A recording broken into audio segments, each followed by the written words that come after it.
This is a story about Emma's Duka, and it was a swell place in a little village where you could get just about anything you wanted as long as it was peanuts.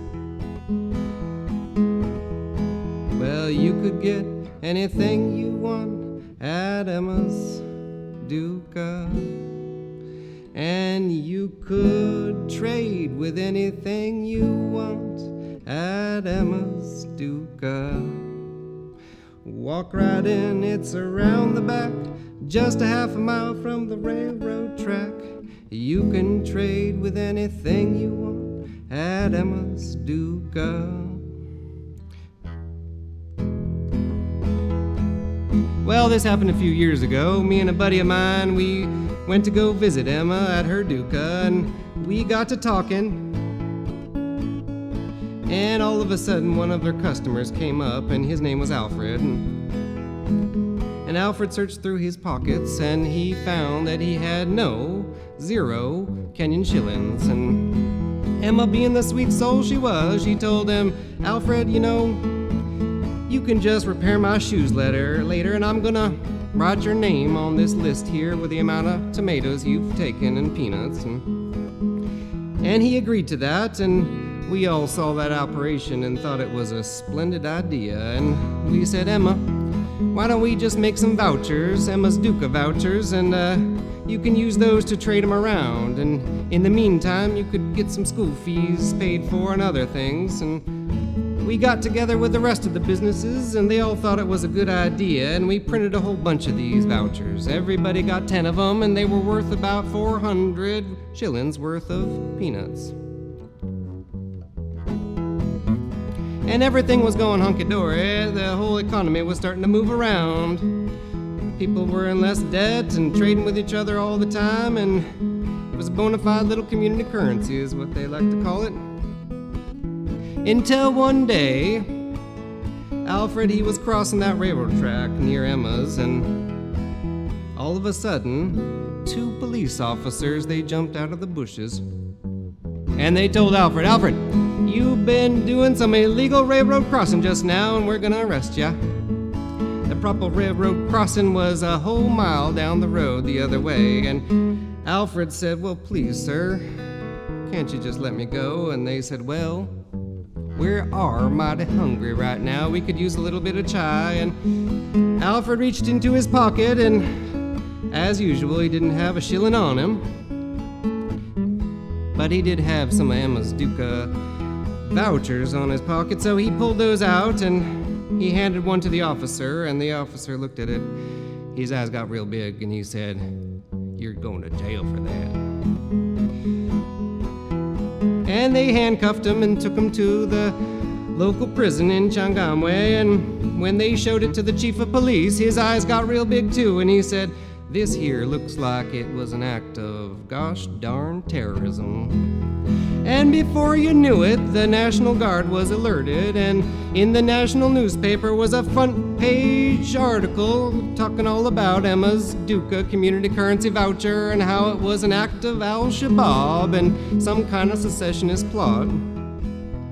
And then 15 armed guards, special police unit, walked into Emma's Duka. They knocked down the door, actually, and they grabbed her while they were holding their grenade launchers and their rifles, and they put some handcuffs on her and took her to jail. And they grabbed Paul and Caroline and Rose, and they took them all to jail as compatriots holding those vouchers. And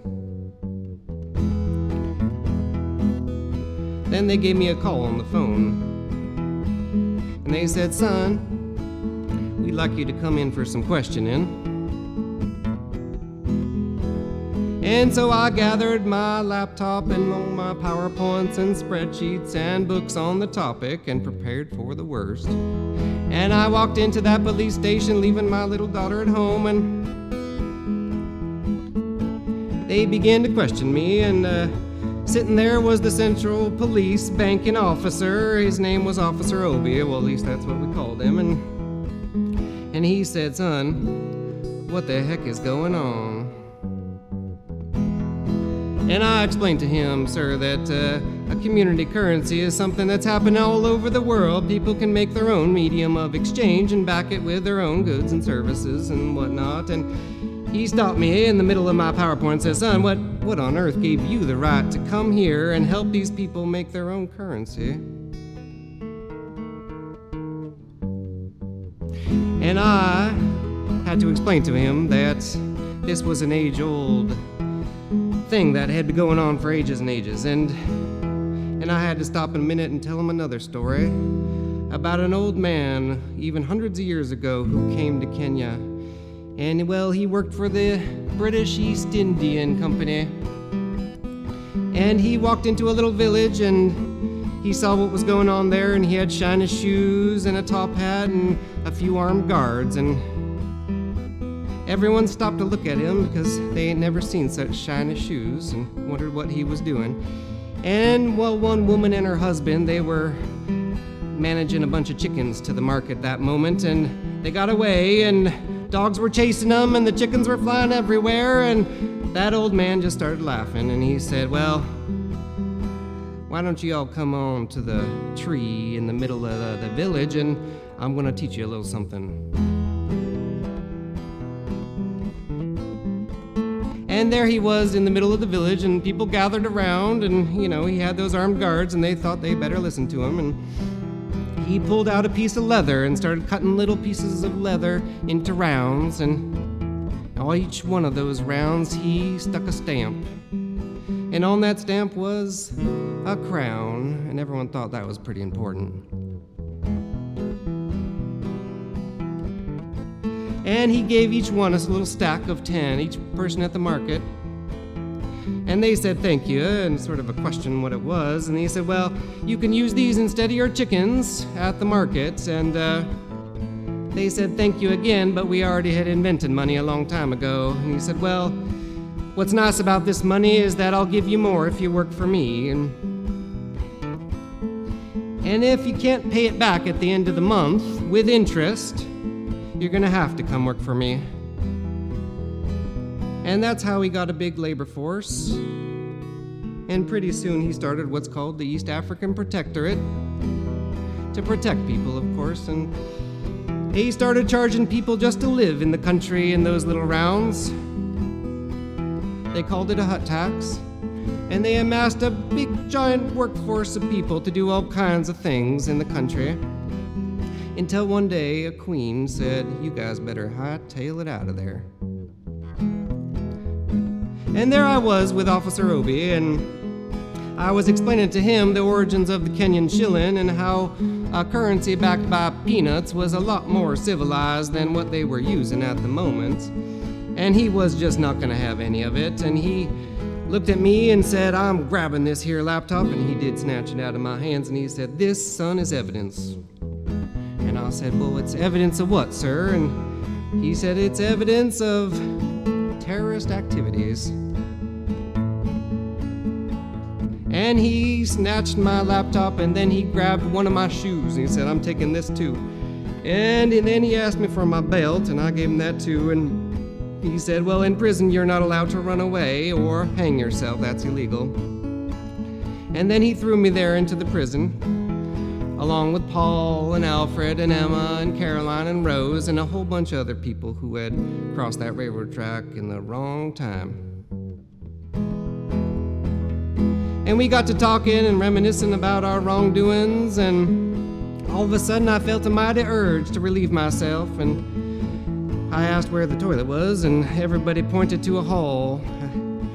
And I walked down that hall and looked in the door at the end, and there was about a month's worth of human feces on the floor, and I thought, I can't go in there with just one shoe. And so I walked back to my buddies, and I said, can someone lend me their shoe? And everybody shook their head, and they said, well, you gotta pay something for that, son. And I searched my pockets, and all I had was some matches and buttons, and I gave them those. And we got to be good friends after I relieved myself, and we slept the night away under a cloud of mosquitoes, wondering what was going to happen the next day. When Officer Obi woke us up and took us out to the yard, he asked us, had we figured out what we'd done wrong in life. And we said, well, sir, we've been bartering last night just to take a dump. Can't see how it's a wrong thing to do exactly. And he said, I won't have any of that. And he shipped us off in a pickup truck in the back to the high court.